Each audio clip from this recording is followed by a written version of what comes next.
Olá, bom dia. Bem-vindos de volta à Complexidade. Aula 20, acho que é aula 20, estou lembrado. Então, hoje começamos o tema cidades e complexidade. Eu tenho a Jane Jacobs aqui atrás de mim, um desses posters, vai falar um pouquinho sobre ela. Tá mal desenhada aqui a Jane Jacobs, mas depois vai aparecer ela ali. E eu vou falar um pouco sobre complexidade e cidades, scaling, em geral a ideia de scaling, que é importante em complexidade. E na aula que vem vai ser o Rafael. O Rafael vai apresentar. Estou com problema na minha câmera aqui, mas eu vou arrumar aqui. Tá bom. Aí o Rafael, deixa eu mostrar o texto que ele mencionou, que ele... Não sei se é esse que você vai querer focar. Deixa eu achar aqui, peraí.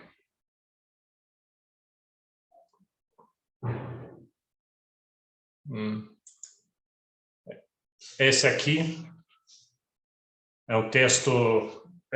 então, esse fica... Vou botar no chat aqui. Só para ter um texto para... Mas aí o Rafael está livre para fazer outras coisas também.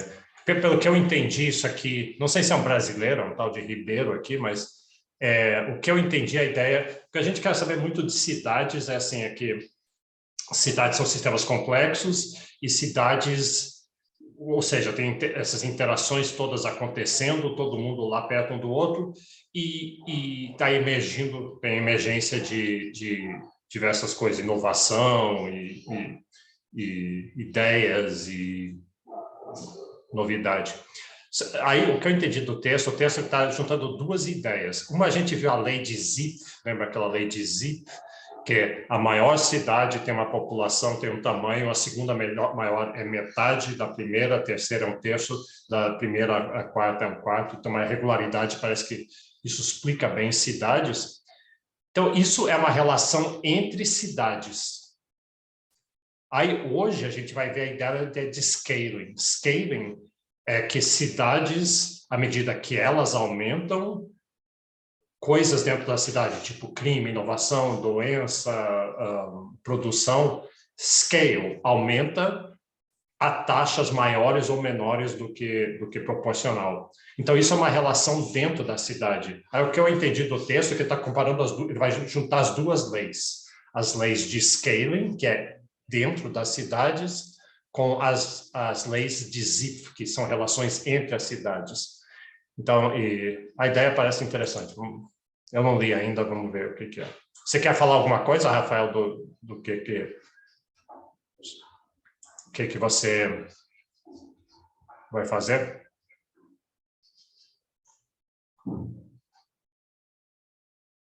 Não sei se o Rafael está ouvindo. Eu só estou apanhando aqui do professor do computador, porque...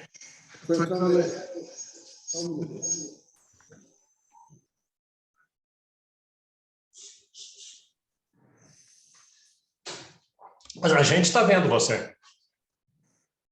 É porque eu estou entrando em dois computadores aqui, porque eu acho que a minha câmera deu problema.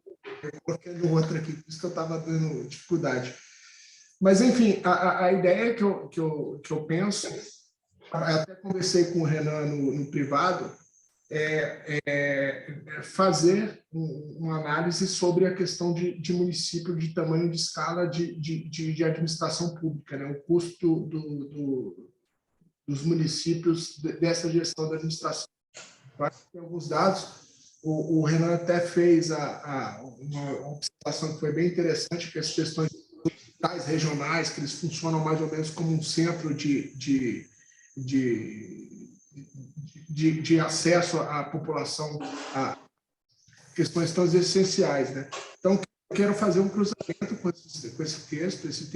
Esse professor, se não me engano, o Ribeiro, ele é de Maringá, eu acho que é de Maringá, e Maringá é uma cidade dentro de cidades, ela tem um papel muito importante. Foi lá que se criou o primeiro Conselho de Desenvolvimento Econômico, que chama CODES, que no Brasil replicaram essa ideia. de pensar a cidade para o futuro. Então, quero fazer essa análise aí, vou ver se eu consigo fazer mesclar isso um pouco. E agradeço qualquer contribuição aí de todos vocês aí, viu? Então, ótimo. Então, deixa eu mencionar uma coisa, porque eu me lembrei que em algum momento eu vi eu até mencionei em uma aula, eu não sei se vocês lembram, assim, alguém que... Eu achava que era Viena, aquele complexo hub de Viena, que tinha uma base de dados muito grande de cidades, que era que nem o Hausmann e Hidalgo tem de país, mas eles tinham de cidades.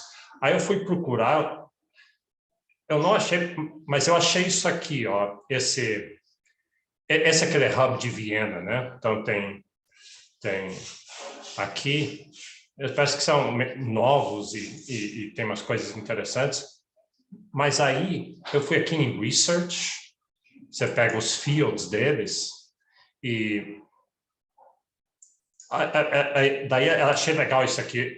Isso aqui, quando eu preparei essa disciplina, o programa, fiquei pensando quais são os temas. Eu queria dividir por temas dessa vez. Eu fiz, né? Tem social learning, collective learning, tem cidades e meio ambiente, educação. Mas podia ser esse tipo de coisa. Eles fizeram assim, esses são os temas que eles escolheram lá para eles. Então, Big Data Analytics, saúde, Internet of Things. E um que eles têm é Science of Cities. E se você for no Science of Cities aqui, inclusive agora que você mencionou administração, eu dei uma olhada assim, our main research questions. E uma delas é aqui, essa última aqui, when is administration a good administration? Então, eu vou botar só para ficar mais, se alguém tiver interesse, aqui no chat. Eu não olhei o que é, mas parece interessante. Tem a ver com essas perguntas, né, que a gente vai fazer. Hoje, inclusive, tem um encontro aí que está noticiado sobre democracia e complexidade. Né? Exatamente hoje, um seminário que vai ser realizado. Ah, é? Nesse hub de Viena? Você dá uma olhada aí, eu pesquisei e vi isso, acho que eu mandei no grupo. A palestra é exatamente hoje, falando a complexidade e a democracia. Quem se interessar... Ah, legal. Se você puder achar isso, põe no chat aí, seria interessante. Talvez tenha interesse em ver isso. Então, esse é o tipo de perguntas daí que a gente quer ver. Então, vamos lá. Deixa eu compartilhar aqui.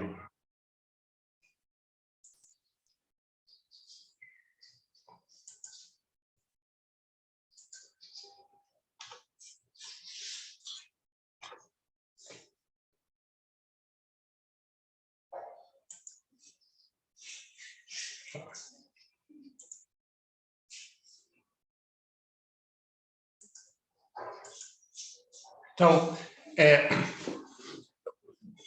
eu vou querer pegar vários assuntos aqui, alguns temas, depois vou começar com cidades, depois ver a parte de scaling. A parte de cidades, onde eu mais aprendi tem esse português que eu já mencionei, chama Luiz Bittencourt, que é do Santa Fé. Ele escreve com o Jeffrey West, aquele texto do PNS das cidades, e hoje ele é presidente de um instituto de estudo de cidades em Chicago, acho, na Universidade de Chicago. E ele usa bem essas abordagens de complexidade, é um cara muito bom. Então, vou pegar isso, e daí na segunda parte vamos ver tem o livro de Scale, do Jeffrey West, que foi presidente do Santa Fé.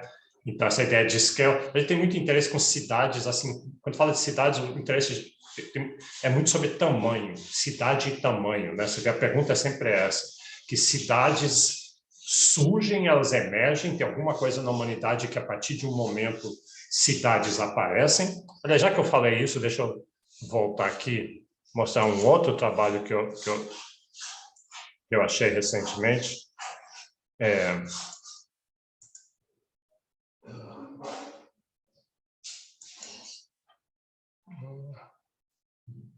Aqui. Esse trabalho aqui, e repara, são essas pessoas que eu falei, aqui o Jeffrey West não está, mas o Luiz Bittencourt está aqui, esse José Lobo, que também, Então, é aquele mesmo pessoal, mas aqui eles estão olhando, se você estuda a cultura, essa coisa de quando é que cultura, individualismo e coletivismo, essas coisas todas, uma das questões, e cooperação e altruísmo em seres humanos são, não, como é que pode emergir cooperação se cooperação parece não ser um equilíbrio evolucionariamente estável? Então, tem todas essas teorias, os Sam Bowles e outros. E esse paper aqui é sobre essa pergunta: em que momento na humanidade que surgem aglomerações maiores, que surgem aglomerações um pouco maiores? Porque se você ler aquele Yuval, né, o Sapiens e toda a outra literatura, as literaturas assim é que caçadores, coletadores, eles são cooperativos entre si, eles são grupos pequenos, e assim que o grupo começa a crescer, começa a scale. Eu não consigo falar scale em português, escalar não parece bom, parece que está subindo uma montanha. Aumentar de escala. Assim que você começa a aumentar de escala, o grupo de caçadores e coletadores tem forças internas que ele se separa. Então, tem muitos estudos atuais de antropólogos, etnográficos, com pessoas, com grupos caçadores-coletadores que existem até hoje, Yanomamis e Hasda, e na África, e na Ásia, em vários lugares, e parece que isso acontece. Assim que o grupo começa a crescer, ele racha, tem uma força dinâmica interna que racha. Mas em algum momento isso deixou de acontecer. E tem a ver com a agricultura. Em algum momento os benefícios de estar próximo se tornaram maiores do que os custos de estar próximo. E acho que esse paper explora esse tipo de dinâmica, eles pegam um monte de dados sobre isso. Tem um modelo, né, desse interplay between social interactions and scalar stress. Então, a pergunta sobre cidades é muito isso. Cidades parecem ter benefícios de cidades ficarem maiores, e aí, quando isso acontece, se torna, em algum momento, se torna,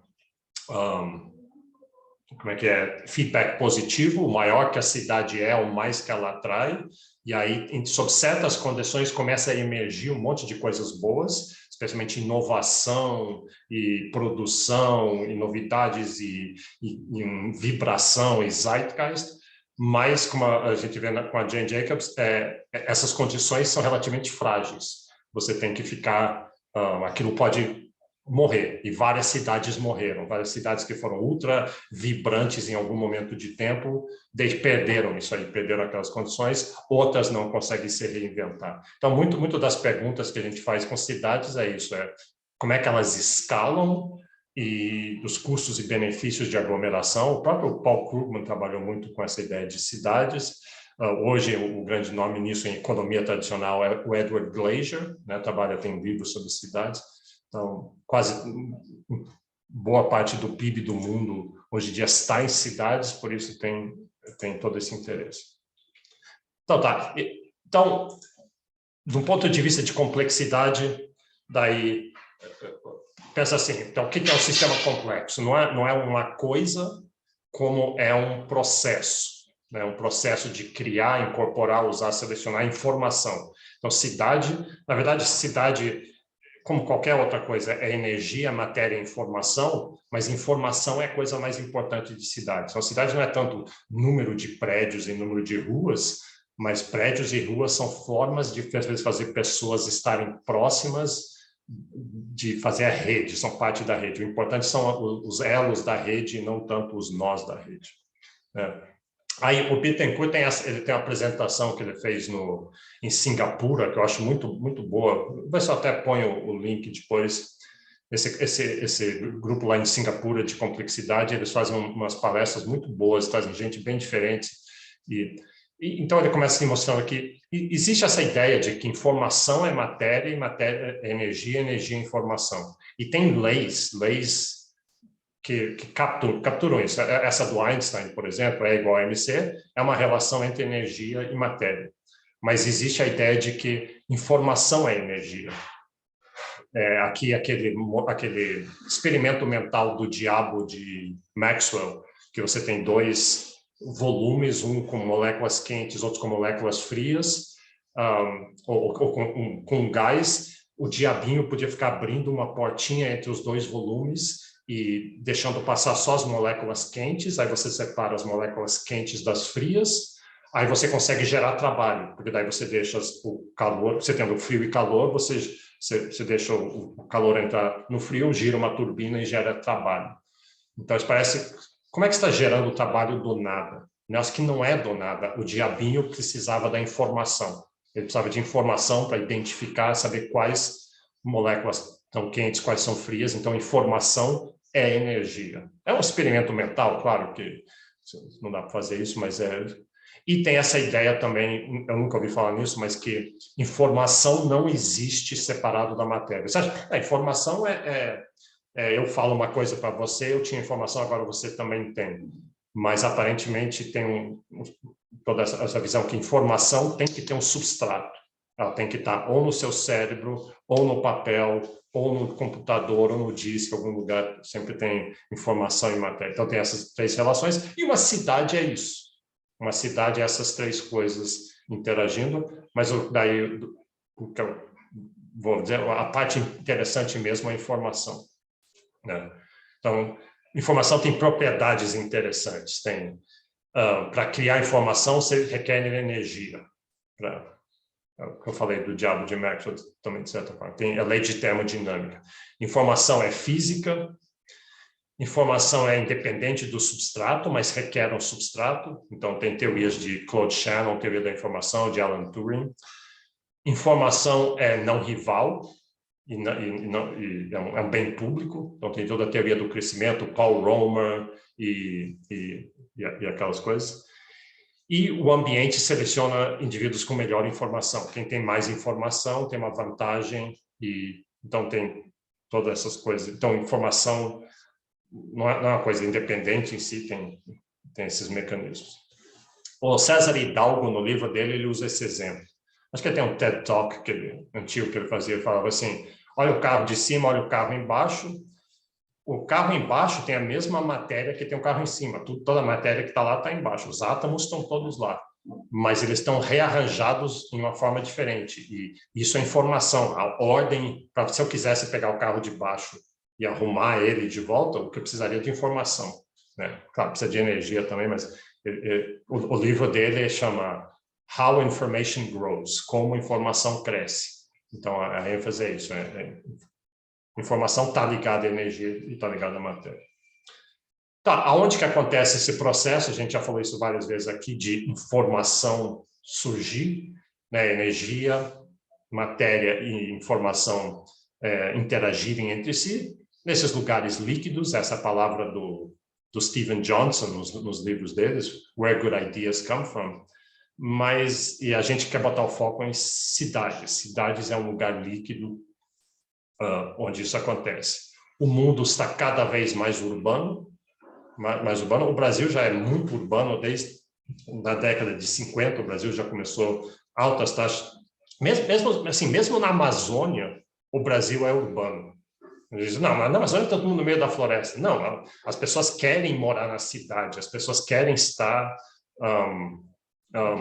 juntas, as pessoas querem aglomerar. Tem alguma vantagem, por preferência revelada, as pessoas querem fazer isso. Eu lembro quando eu estudava reforma agrária, tinha muito isso, assim, a gente precisa fixar o homem no campo, é importante fixar o homem no campo. O homem não quer ficar no campo. Os filhos de fazendeiros, os filhos do pessoal agrícola, assim que eles têm uma chance, eles vão para as cidades. As cidades são os lugares onde as coisas acontecem, e que tem conforto, tem hospitais e tem essas coisas. Então, o mundo já está fazendo isso.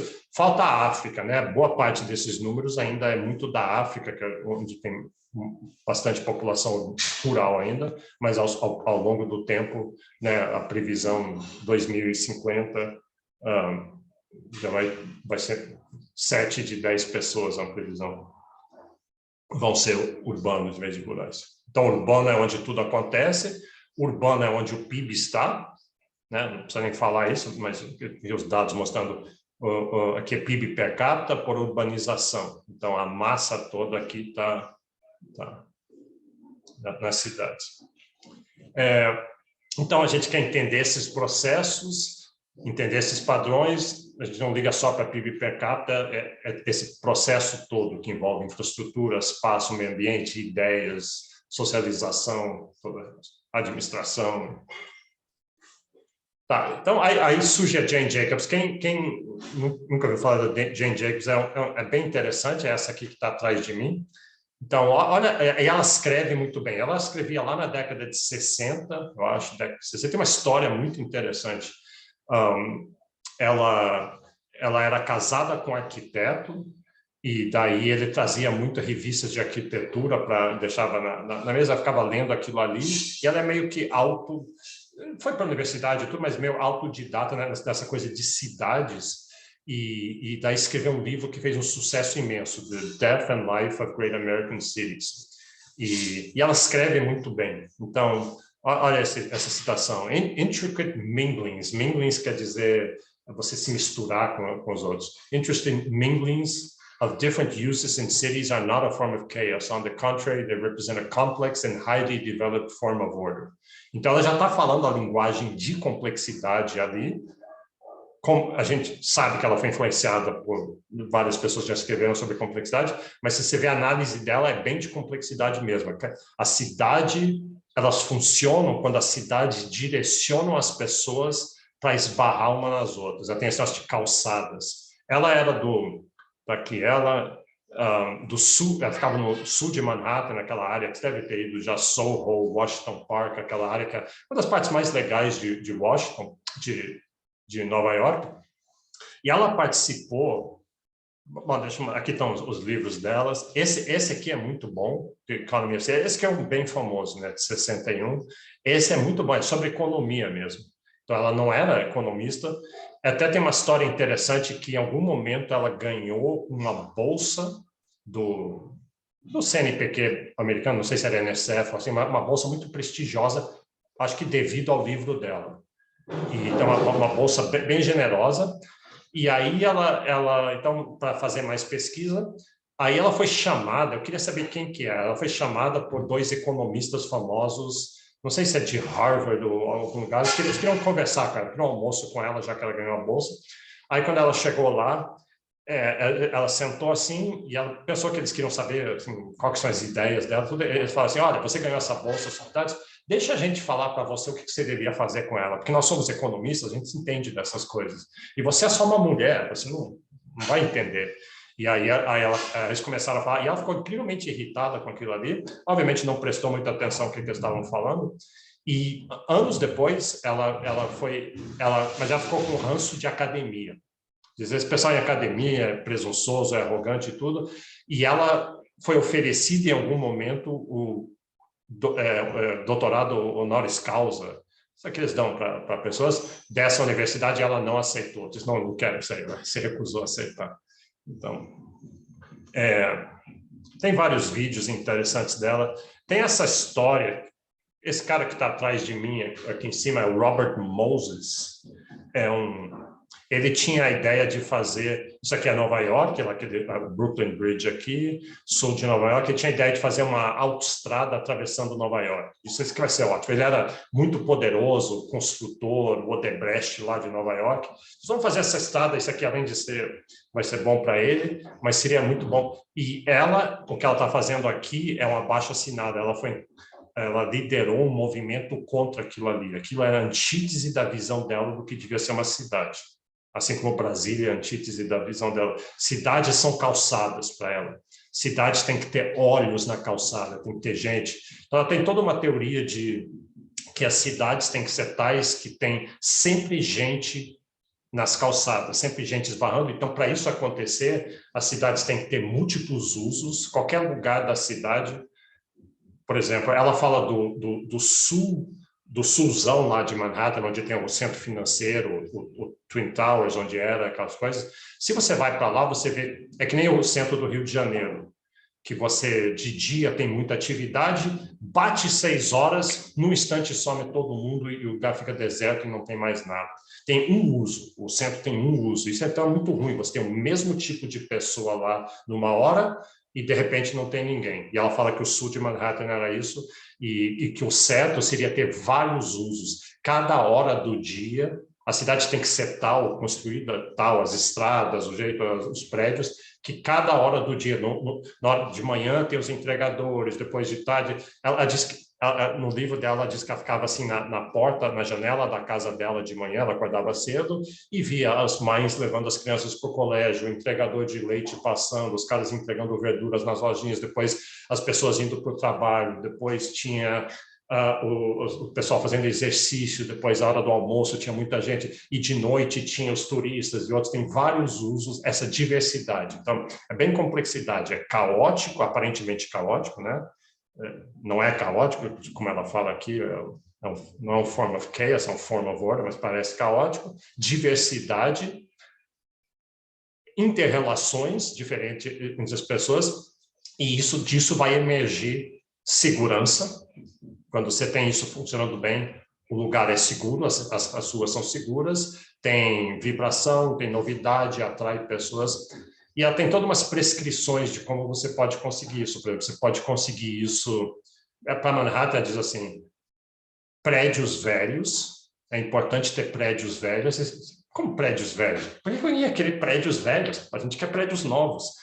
Mas então, prédios velhos permitem que pessoas mais pobres moram, pessoas diversas, um jeito de fomentar a diversidade.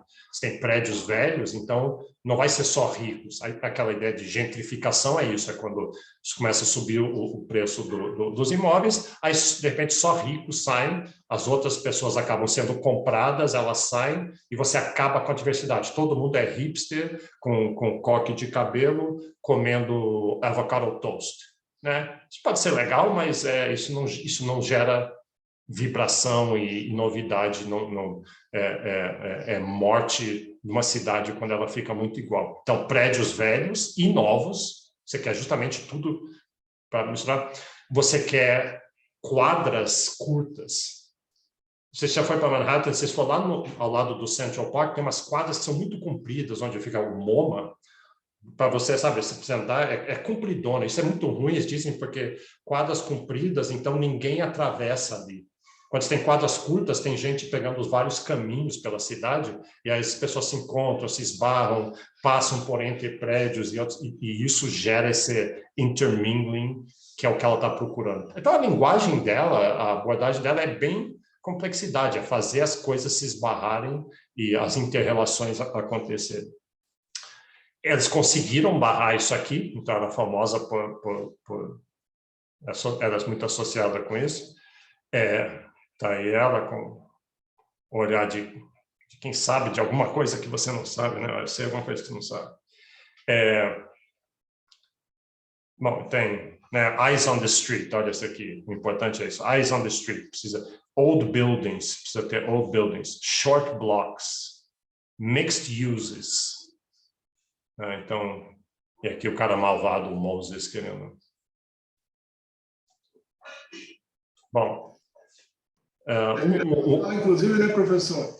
Eu li o livro, achei um livro espetacular. Acho que se os colegas conseguirem ler pelo menos o 22º capítulo, que ela fala sobre só complexidade, né? Ela diz que ela faz até uma comparação, ela citando lá, dizendo que é uma mesa de bilhar, né? Que é difícil você conseguir prever só aquela jogada, mas se for dentro de uma complexidade toda, você consegue, com a probabilidade, de conseguir entender como é que funciona a cidade, né? E ela fala também, né, daquela questão achei bem interessante, da questão do porteiro, né? Ele fala que o porteiro em Manhattan ele tem uma importância gigantesca, principalmente no Central Park, porque o olhar dele inibe vários fatos, né, várias criminalidades, traz uma segurança para a cidade gigantesca. Então, ela, de fato, ela tem uma leitura muito fácil e alguns pontos que eu achei muito interessante, uma leitura muito agradável, uma leitura que ajuda a entender muita coisa. Eu tinha esquecido essa do porteiro, essa é muito boa, né? Porque o porteiro, ele é meio que um hub na rede, né? Ele é um cara que todo mundo está ligado no porteiro, todo o resto dos usos vem e vão. Mas o porteiro, em Brasília é isso, quem morou em quadra em Brasília, o porteiro é exatamente isso, né? Como é que é a música do Plebe Hood? Brasília tem muitos porteiros e pessoas normais, tem uma coisa assim do Plebe Hood. E Brasília é isso, porteiro é o cara que está sempre lá. Ela critica muito a ideia de parece que arquitetos e planejadores urbanos gostam de grama. Eles dizem, as pessoas querem grama. As pessoas precisam ter grama, precisa ter parque e grama. E ela conta um caso lá que demoliram um negócio, fizeram um parcão grande. E no final, ninguém ia para o parque. O parque acabou sendo um lugar de crime e coisas, porque justamente o parque não induzia isso das pessoas estarem lá. E tinha muitas horas do dia que não tinha olhos no parque. E as pessoas teriam E parece que ela vai escrevendo contra Brasília, né? Porque essa ideia de cidade-jardim é totalmente contra. Veículo, cidade-jardim, ela é inimiga número 1. Assim, é bem interessante isso. Eu vou mostrar a cidade-jardim e essas ideias. Então, o Steven Johnson, o cara do Liquid Systems, ele é um jornalista, mas ele escreve muito e tem esse livro sobre cidades e... Bom, aqui está o capítulo 22, que o Rafael mencionou, The Kind of Problem a City Is. Então, está se referindo a esse paper aqui, do Warren Weaver, lá em 48, que a gente chegou a mencionar, essa ideia dizendo que tem problemas de simplicidade, de complexidade desorganizada, e agora, no futuro, está crescendo problemas de complexidade organizada. E ela, isso foi em 48, e ela lá em 60, década de 60, falando, a cidade é um tipo de problema de complexidade organizada.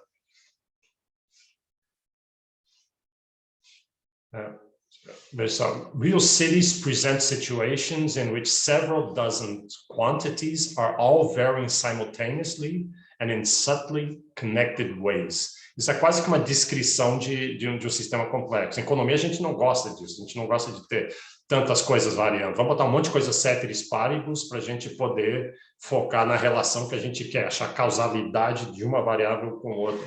Mas aqui no sistema complexo está tudo variando ao mesmo tempo, nada está realmente em equilíbrio, está tudo mudando.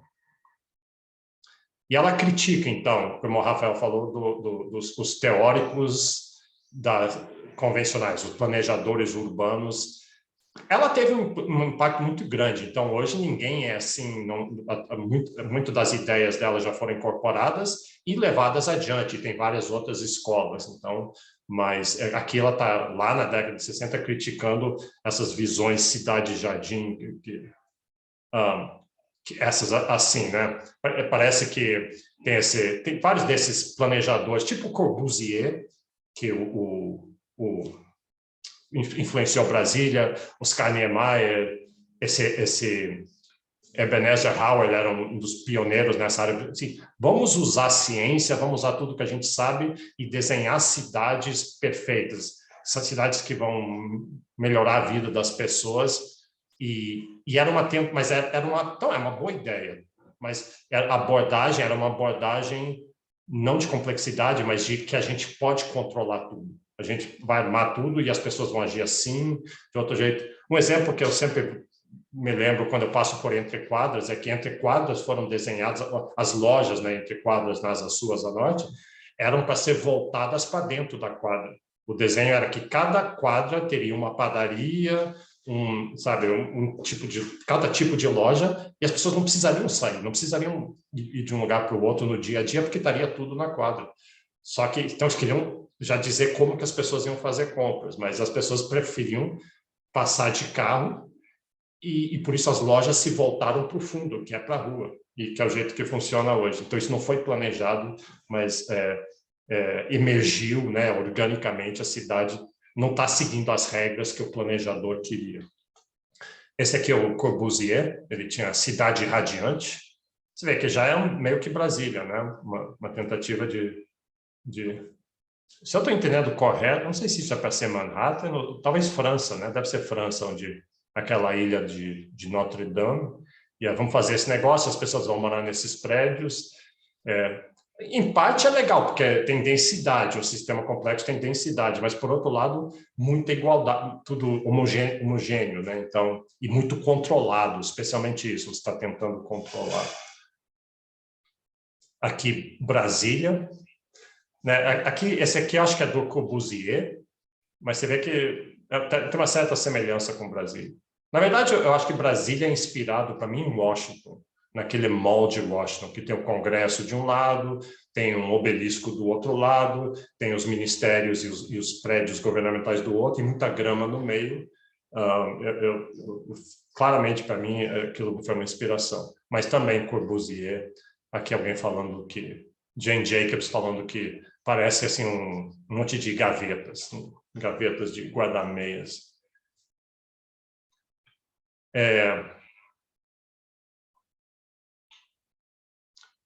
Ela fala assim, como é que então como é que a gente deve entender cidades? A gente não consegue controlar se são sistemas complexos.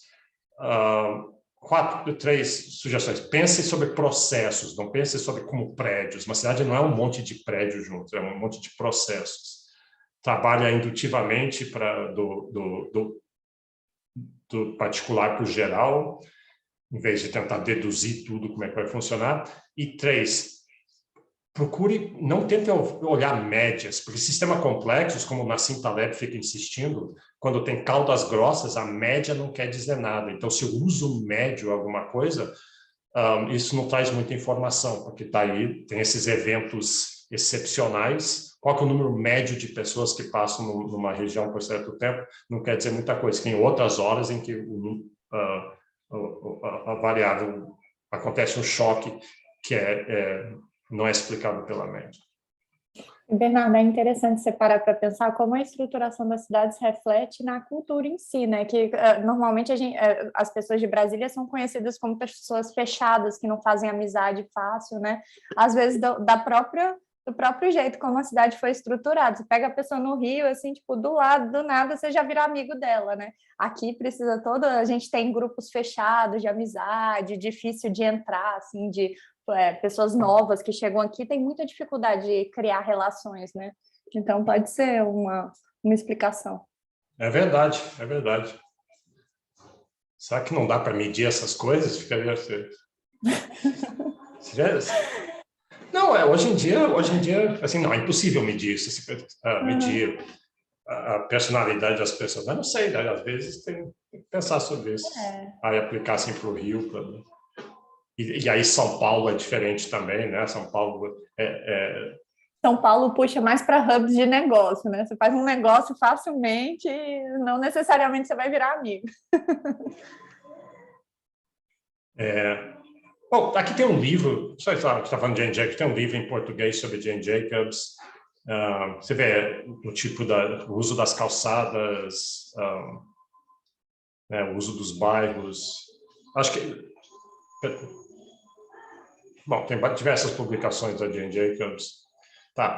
Um outro cara interessante, não sei se já ouviram falar desse cara, esse cara chama James Scott, é lá de Yale, e ele é meio que um herói, um cult hero de várias pessoas, tem assim, seguidores do James Scott.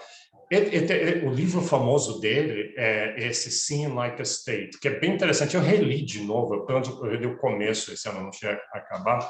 E eu, por acaso, encontrei ele em Indiana quando eu estava lá. Eu ciceroneei ele veio visitar a Indiana, eu nem sabia quem era, nunca tinha ouvido falar. E o Leolson, com quem eu trabalho, estava doente, viajando. E falou, você cuide desse cara, leve ele para as palestras dele, ele vai dar uma palestra lá no nosso lugar onde a gente estava. E aí eu fui vendo, assim, ele tem um séquito que seguia ele. Então, qual que é a história dele? É parecido com Jane Jacobs, ele é muito associado com Jane Jacobs, porque ele está vendo, assim, de como que o Estado, a ideia de ter segundo nome das pessoas, de ter carteira de identidade, de você medir, fazer censos, tentar... O Estado tentar, assim que o Estado vê, o Estado quer controlar tudo, ele quer saber para quê?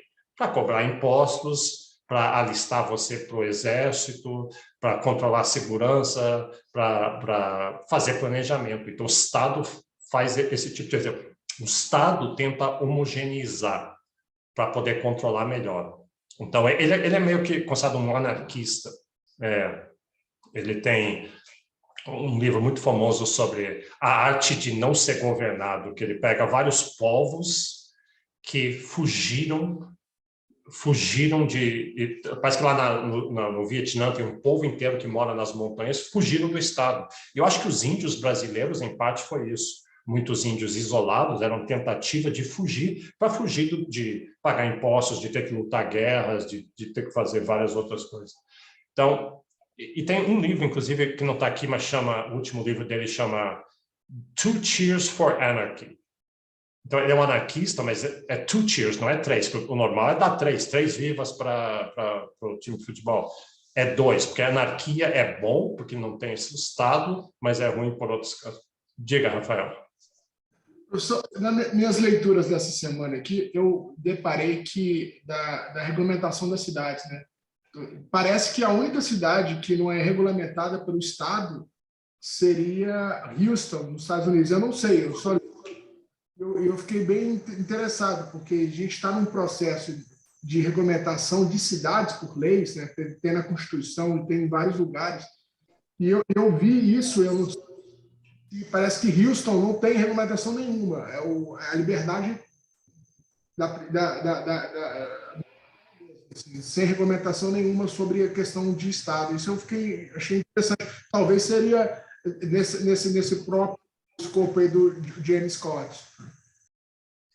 É interessante falar isso, que eu vi um dado ontem, que era assim, que se você pegar, não sei se era Houston ou Dallas, porque o Texas inteiro é famoso por não ter regulação urbana, e Califórnia é exatamente o contrário. Califórnia, você vai pintar uma parede da sua casa, tem que ter 1000 regulações, se pode ou não pode.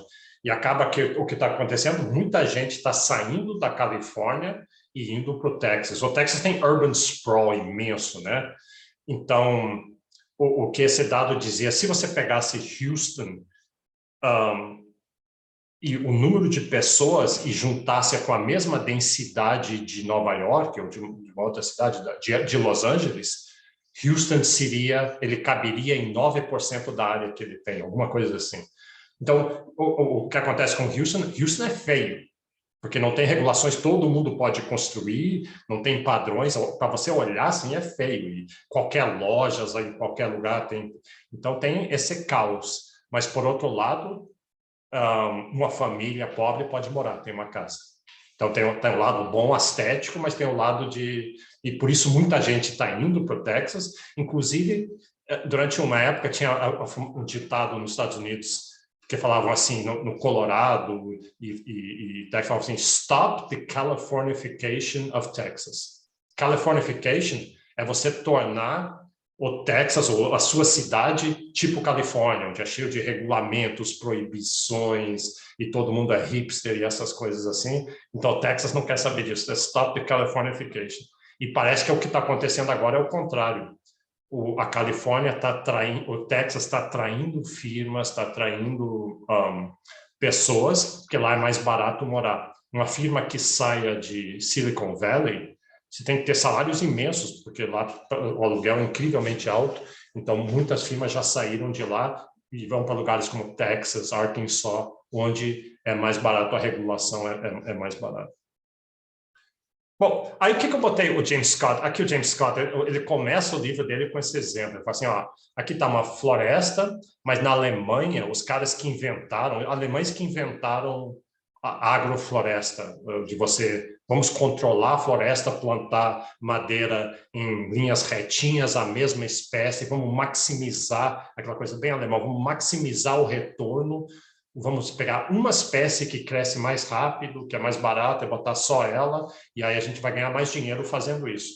E funcionou por alguns anos, mas eventualmente deu uma peste horrível, quando você tem essa homogeneização, é muito suscetível a pestes, e foi um fracasso depois. Então, ele está justamente criticando essa tentativa de controlar um sistema complexo, que é a ecologia.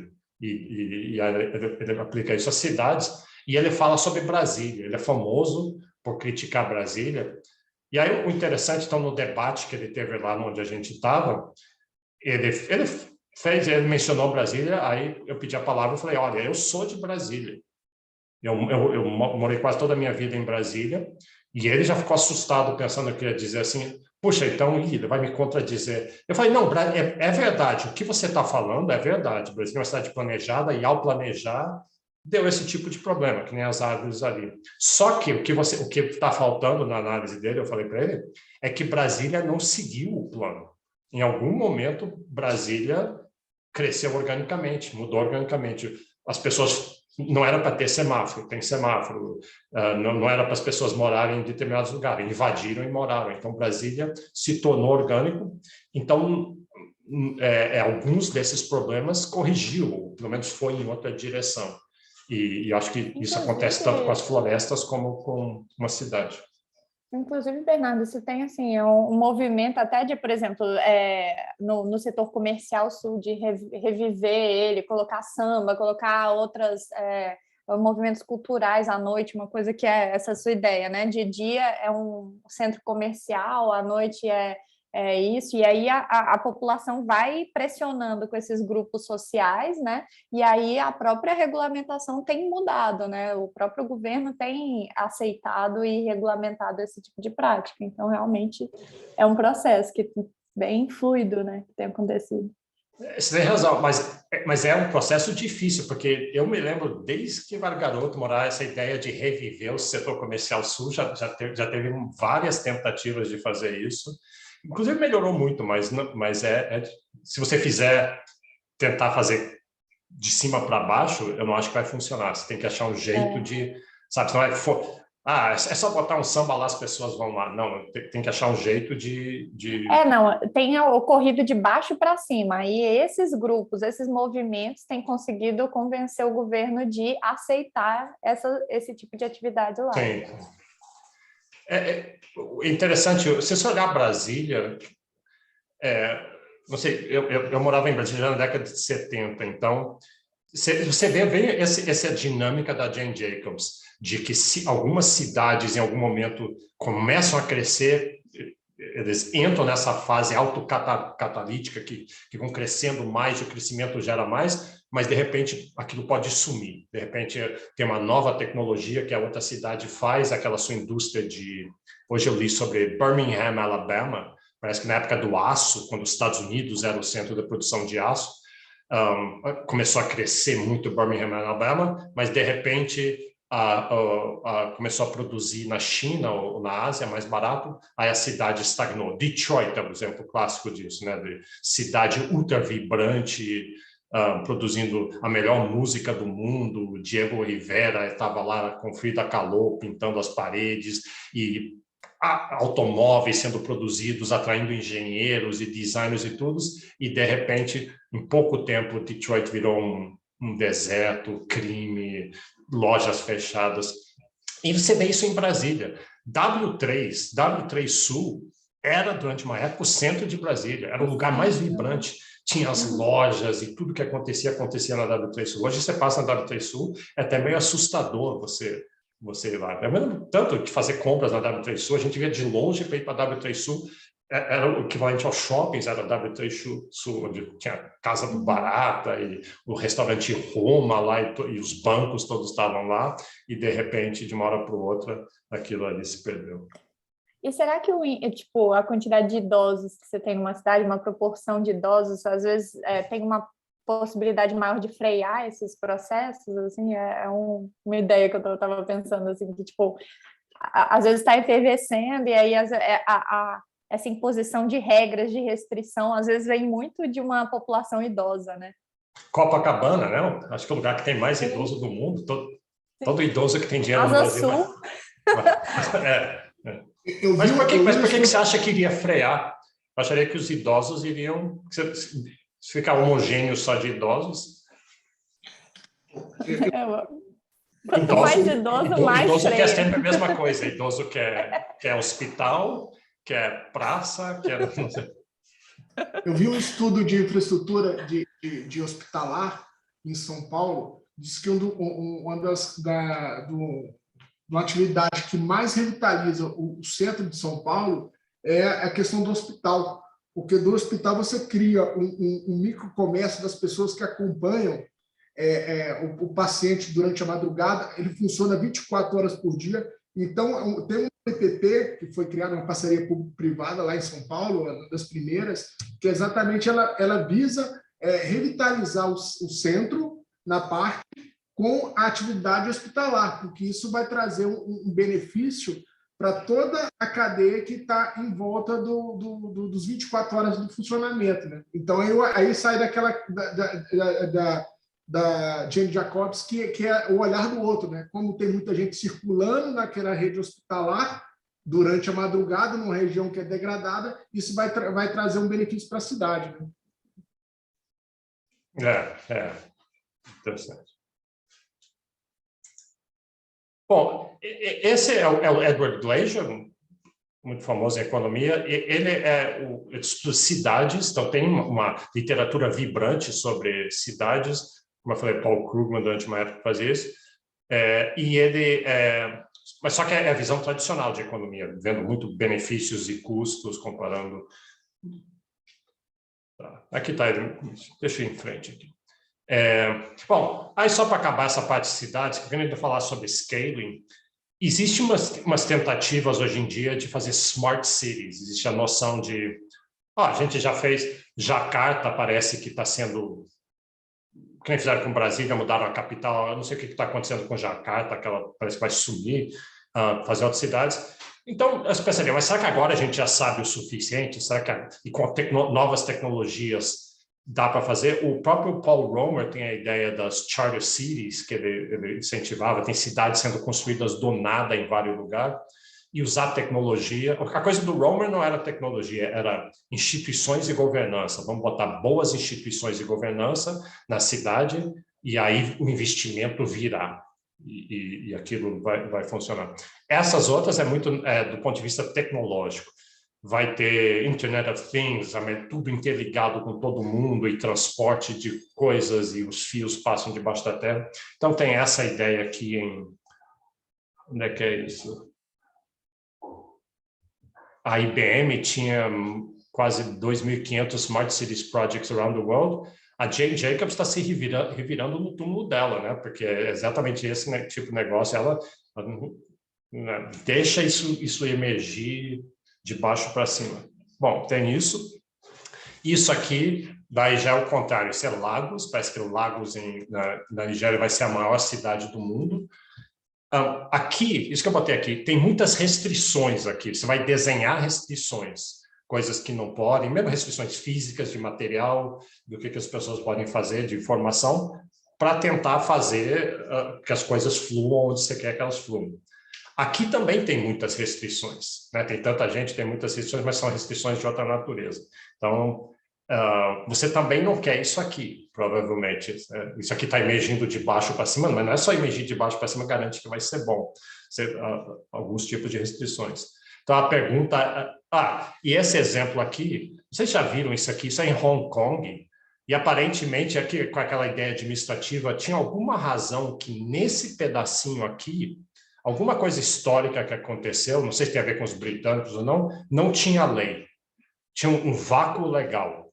Então, no resto de Hong Kong é um monte de prédio muito alto, tudo regulado, tudo, mas nesse pedaço aqui não tinha lei. Então, as pessoas estavam livres e surgiu essa favela. Ela emergiu de baixo para cima, parece que é o lugar de maior densidade populacional do mundo. Então, você pode imaginar o que é isso aí. Não tem síndico aqui, não tem taxa de condomínio, não tem alguém tirando lixo regularmente.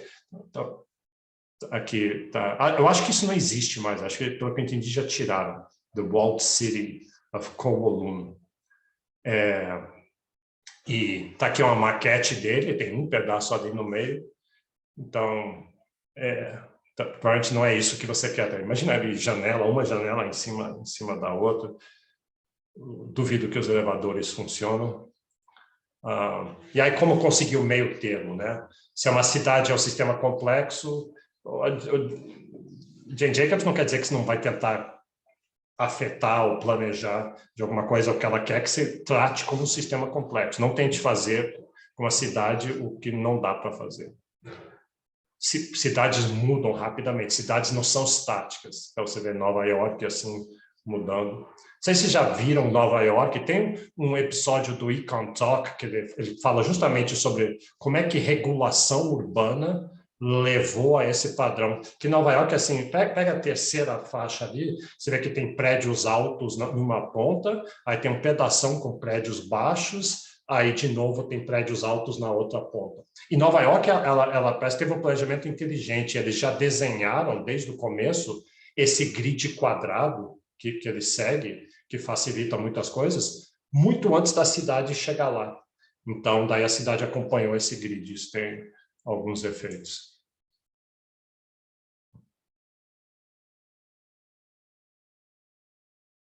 Ah, tá, o Rafael mandou. O que é esse artigo que você mandou? É um artigo que ele faz, ele basicamente usa dados de Toronto e coloca pessoas para fazer, imaginar uma cidade inteligente. E aí o artigo eu não li todo, eu só li a parte inicial.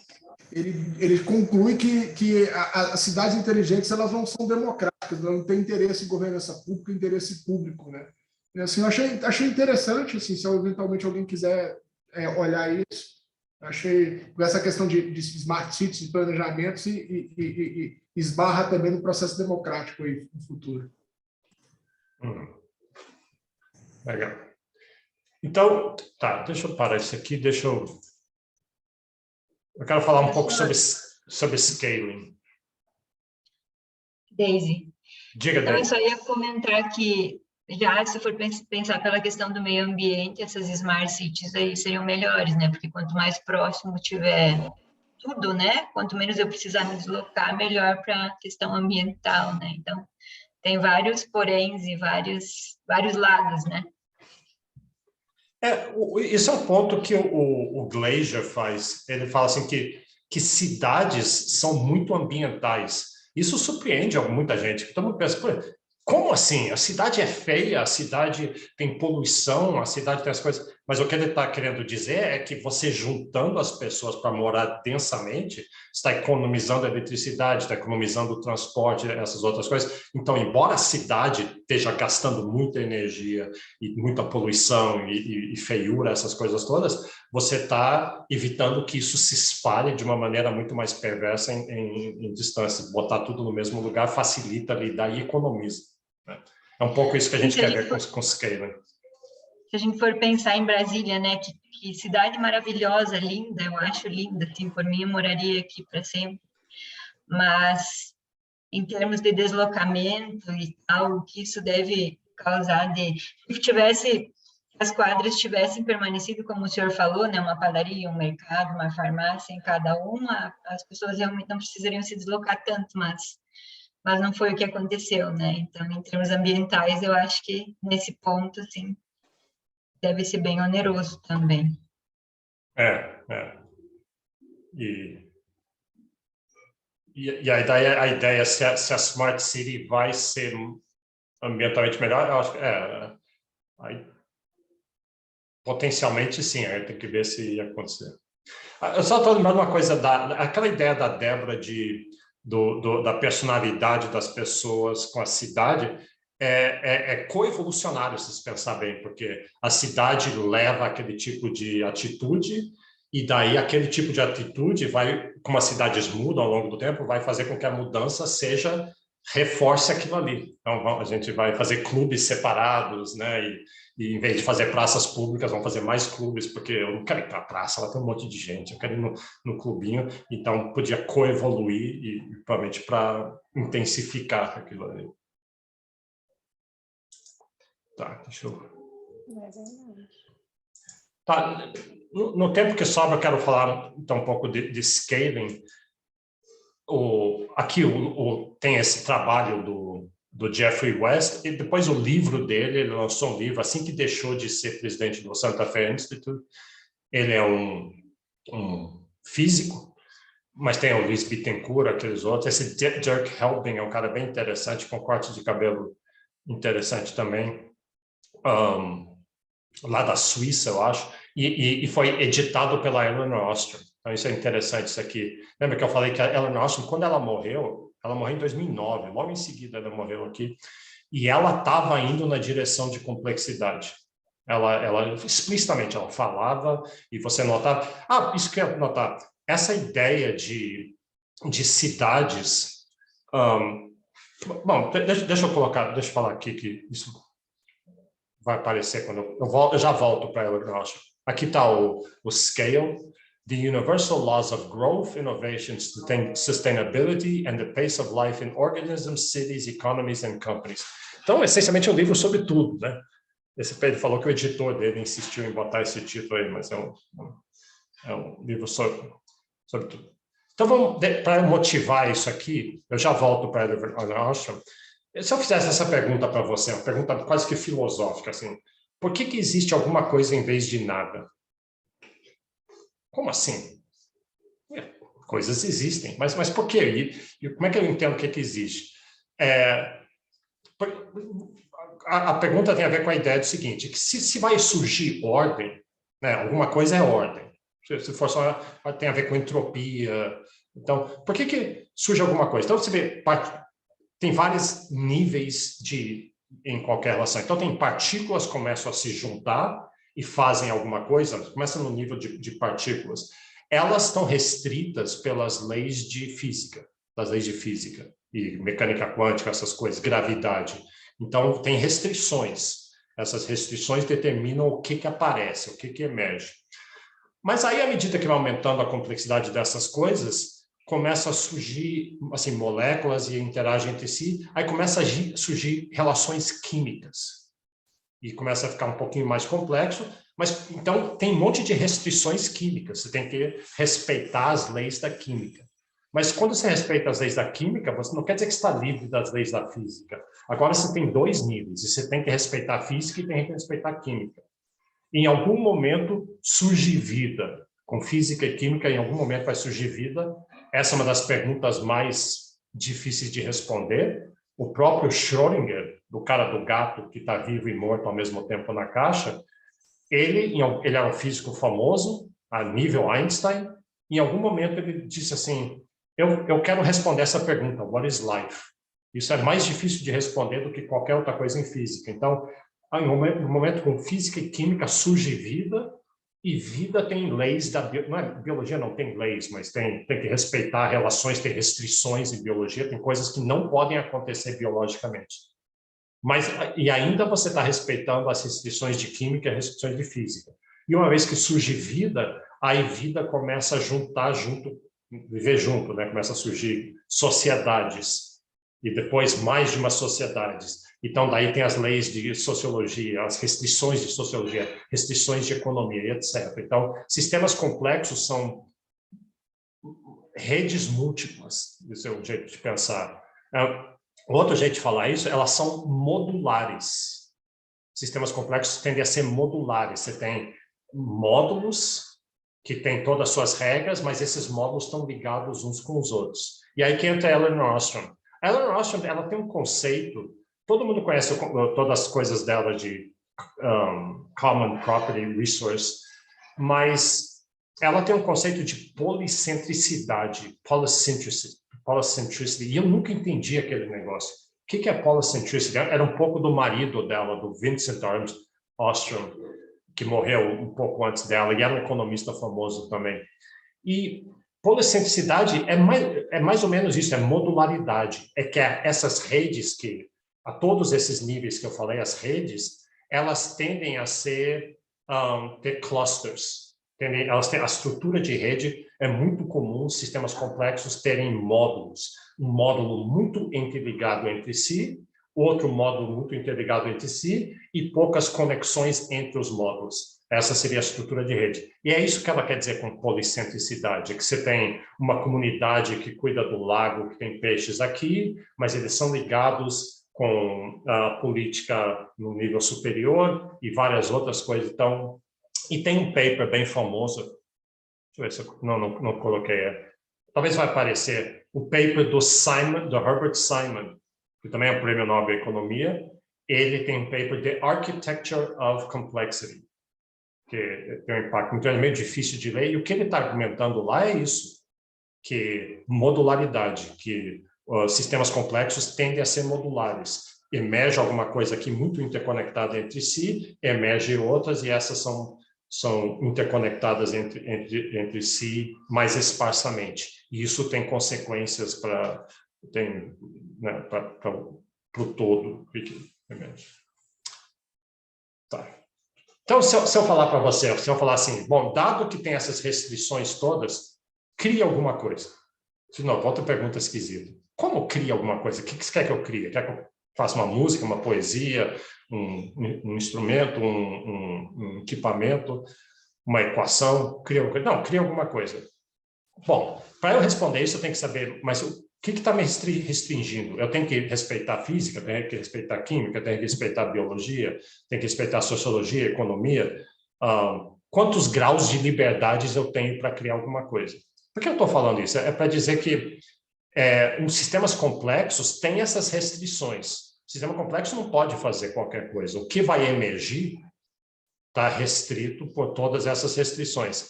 Aí o livro do Scale começa com essa que é conhecido como a lei de Kibler's Law. É uma relação que alguém percebeu, esse Kibler percebeu em algum momento, que existe uma relação muito forte entre a massa corporal de seres vivos e a taxa metabólica, a taxa a qual você gasta energia. E ela... Deixa eu ver aqui.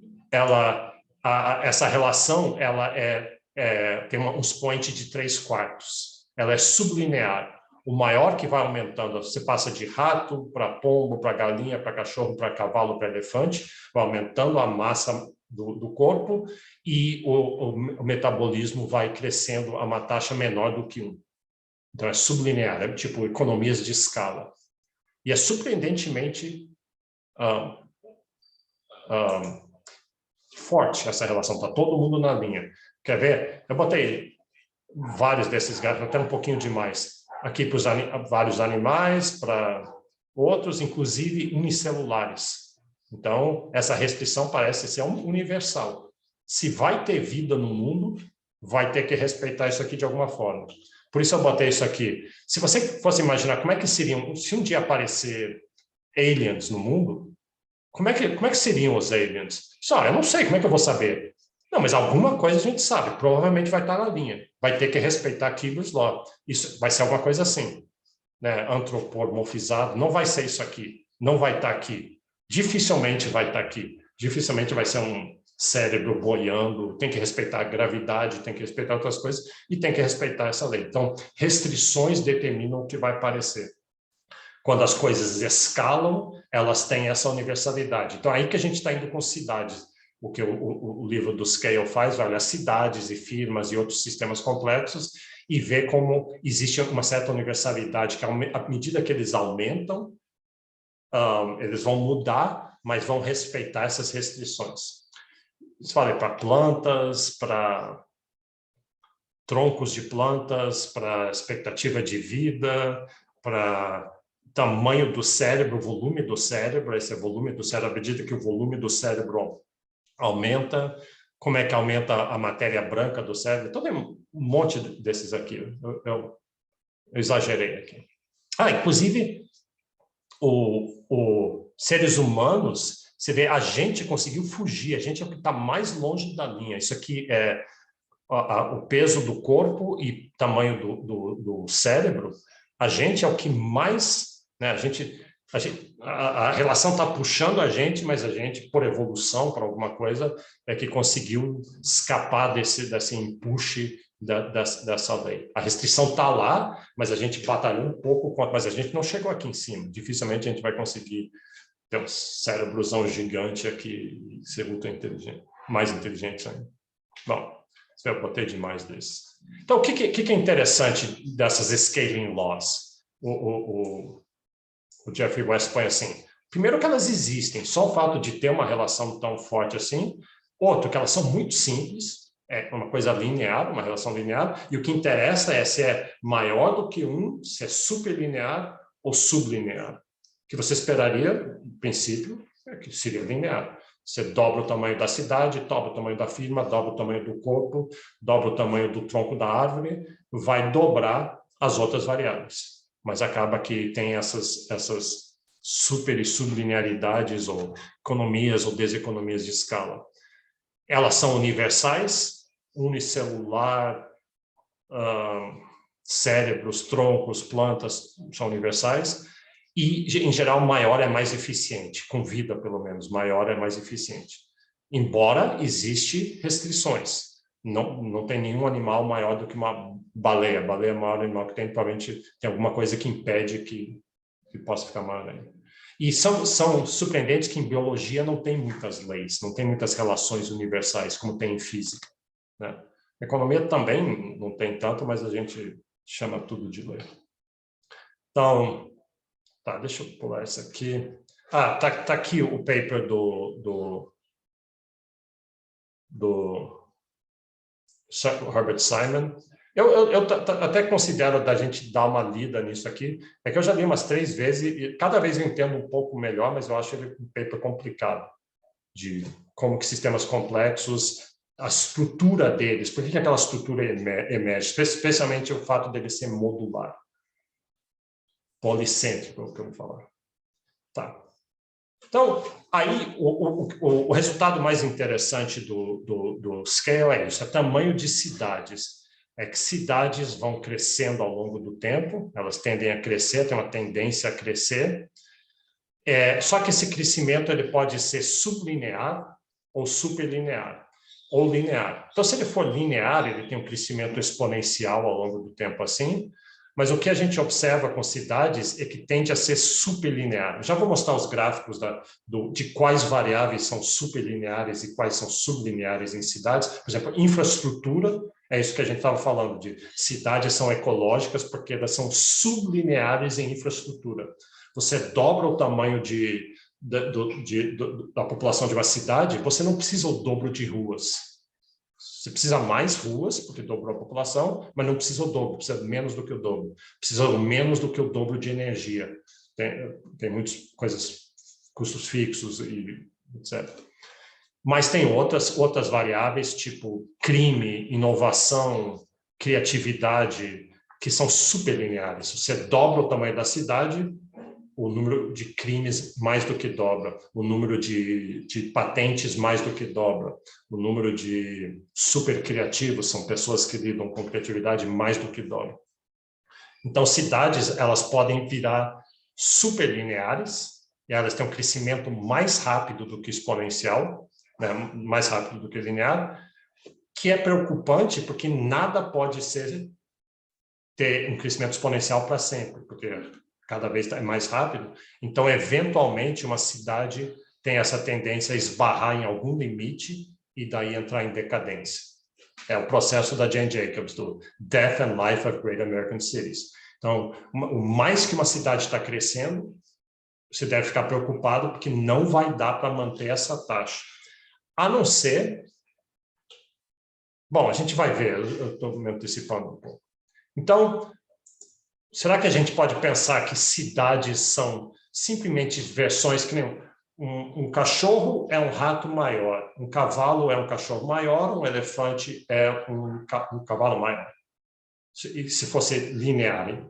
Olhando só o peso, a gente já viu que não é o caso. Não é o caso porque é sublinear. Um metabolismo de um elefante é proporcionalmente menor do que um cavalo. Será que uma cidade, então... Será que São Paulo é só uma Brasília maior, que é só uma Goiânia maior, que é só uma Limeira maior, que é só uma Santa Rita de Passa Quatro maior?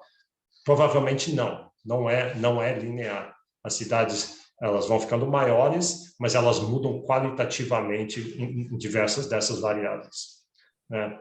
Cidades... Diga. Tem uma questão que é interessante também, é que na América nós temos o padrão de cidades muito grandes, né? Eu acho que na Europa, por exemplo, não é tão comum. Falando das regiões mais ricas, né, dos países mais ricos. Mas uma coisa interessante é que, às vezes, não é nem o tamanho da cidade, mas é o fluxo de pessoas. Você tem algumas cidades, por exemplo, portuárias ou cidades litorâneas, onde a população residente é muito pequena, mas o fluxo de pessoas é muito grande. E essas pessoas, elas passam... E elas que são responsáveis por essa dinâmica da cidade, né?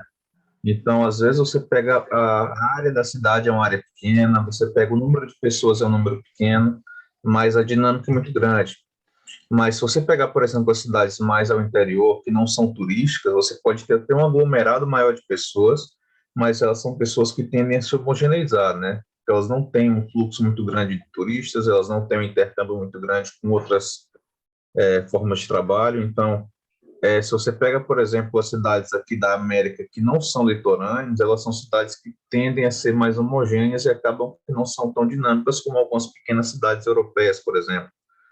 Tem uma população, às vezes, que não chega a 100 mil pessoas, mas que residem lá menos que 100 mil, mas que tem um fluxo de milhares e milhões de pessoas por ano, né? Eu acho que mais do que a quantidade de pessoas e o espaço físico das cidades, é a capacidade que essa cidade tem de promover um intercâmbio sociocultural com outras cidades e outras pessoas.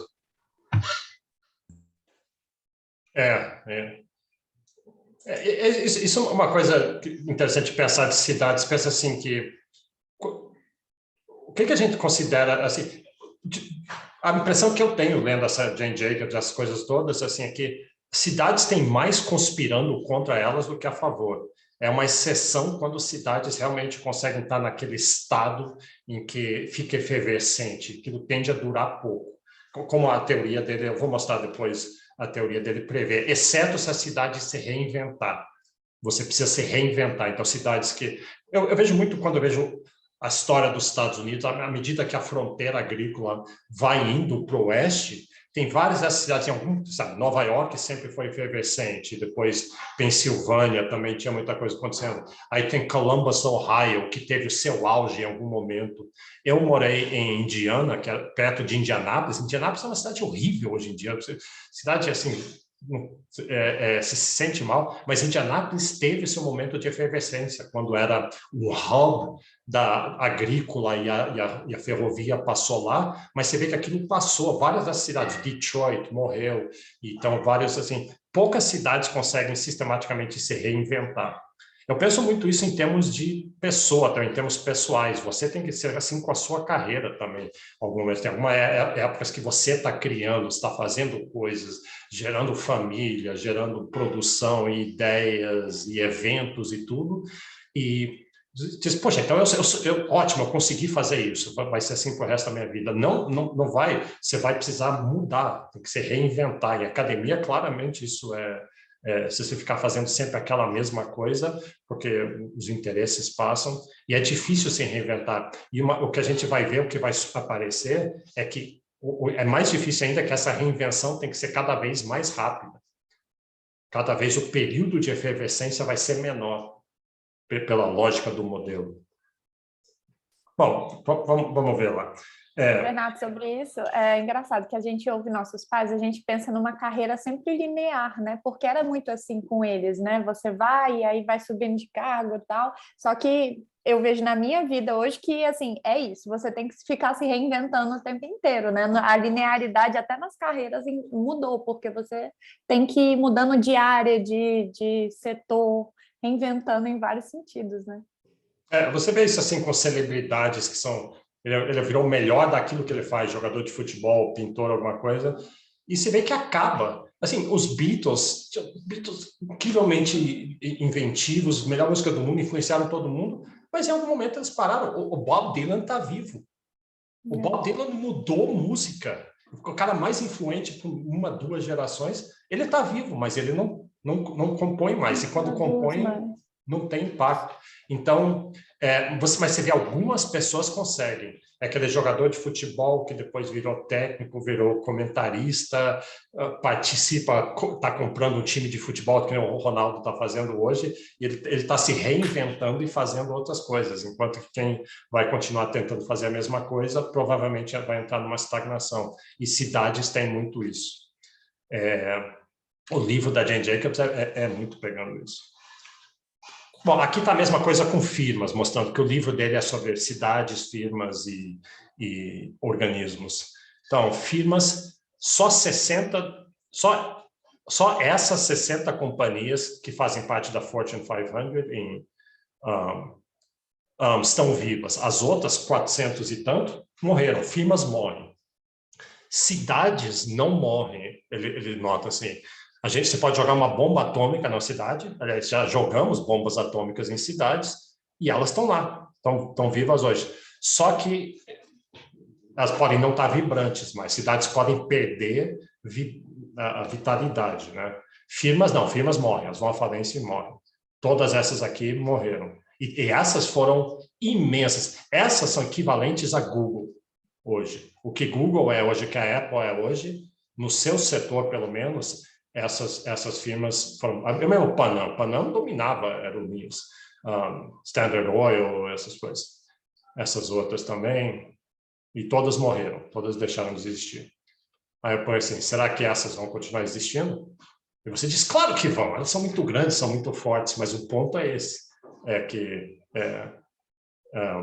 as coisas mudam e elas podem não conseguir se reinventar. Bom, deixa eu conduzir isso aqui para o fim. Aqui estão os gráficos daquele paper do Jeffrey West, do Bittencourt, do PNAS. Eles pegam muitos dados, né, Big Data, mesmo usando dados de muitas cidades, e calculam aqui essas relações. A linha preta seria linear.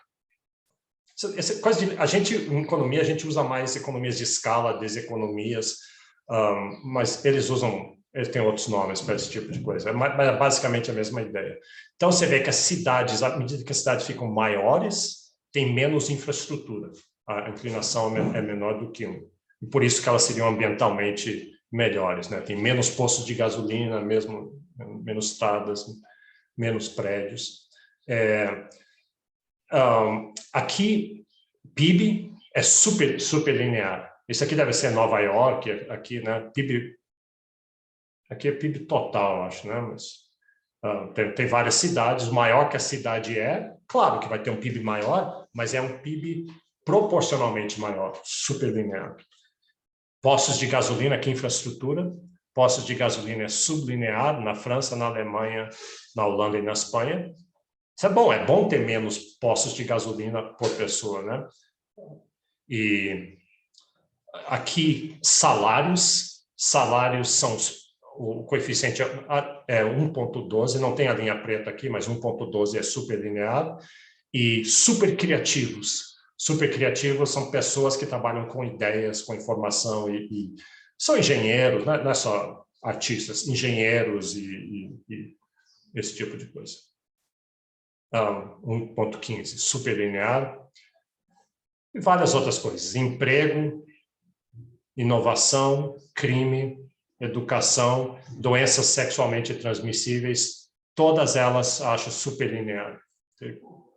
Todas elas são super lineares. Então, as cidades grandes têm proporcionalmente maior das coisas boas, das coisas ruins e das coisas feias. Né? The good, the bad and the ugly. Cidade não é só as coisas boas. Tem mais crime, tem mais doenças sexualmente transmissíveis, tem mais depressão, tem mais vários outros desses problemas. E, em geral, o coeficiente é em torno de 0,15. Então, é uma regularidade empírica muito grande. É uma universalidade, essa palavra que eles gostam em complexidade, universalidade. Diferentes sistemas muito diferentes têm algumas dinâmicas parecidas, universais entre elas. Tá aí. Bom, eu não vou mostrar. No Papers tem um modelo deles. É um modelo bem simples, tipo equações diferenciais, população, energia o que sai é aqueles gráficos. Eu não devia ter posto aquilo lá no começo, mas essa ideia de que cidades superlineares, à medida que o tempo passa, elas vão ficando cada vez maiores e chega uma hora que vai estourar, que não vai dar, vai entrar em colapso. A não ser se você tiver uma inovação, vai ter esses ciclos de inovação. Então, aqui, essa era a trajetória que a cidade estava seguindo, obviamente insustentável, você não pode ter tanta gente assim, seria, em algum momento, as restrições iam começar a morder e impedir o crescimento e levar àquela estagnação, mas teve uma reinversão. O que é uma reinversão? Uma cidade fez um cluster de calçados, e aquilo funcionou. Uma cidade agora tem um porto novo, uma cidade tem um museu, aqueles hospitais que o Rafael falou, botou um hospital e aquilo revitalizou, atraiu outras pessoas. Então, essas reinvenções permitem que você continue crescendo, mas repara o que está acontecendo. Cada vez a reinvenção está tendo que vir mais rápido. você vai chegar numa singularidade em algum momento que não vai dar. Aí eu não sei o que acontece, aí provavelmente vai, ou estagnação, uma estagnação boa, onde você não cresce, mas talvez você fique estabilizado, ou um colapso, entra num colapso, como a maioria das cidades entram. Talvez o exemplo melhor disso é isso aqui é Nova York. Então, Nova York, você vê que ao longo dos anos a população ia crescendo. Eu penso naquele filme do Gangues de Nova York, né? Que é tudo feio e tudo, mas muita efervescente, as coisas acontecendo e novos negócios e falências e ideias e tipos de pessoas diferentes, migrantes de todo tipo. Aí vai crescendo, tem uma hora que as restrições começam a puxar para baixo, mas aí ela se reinventa. Eu me lembro na década de 70, quando Nova York tinha muito crime, era famoso por crime. Ninguém queria, você não podia sair de casa depois das 6 porque tinha crime. Mas aí deram um jeito nisso e reinventaram. Mas você vê que parece, os dados não é muito rigoroso, é um gráfico, não é uma econometria, mas parece que está acontecendo isso. Tem esses ciclos onde você escapa das restrições e começa a crescer de novo, mas eventualmente as restrições puxam para baixo e parece estar sendo cada vez mais rápido. Está acontecendo cada vez mais rápido. Então, não sei se alguém já fez um teste disso para ver, mas a ideia é essa. Eu vou parar aqui, então. Essa que é a ideia de cidade, a gente volta ao tema sexta-feira. Né? Algum comentário final que alguém tenha sobre isso? Bernardo, só nesse último gráfico, quando se diz crescimento relativo em relação aos Estados Unidos como um todo? Pois é, eu me lembro que eu olhei isso, eu pensei isso, eu dei uma olhada nesse slide ontem.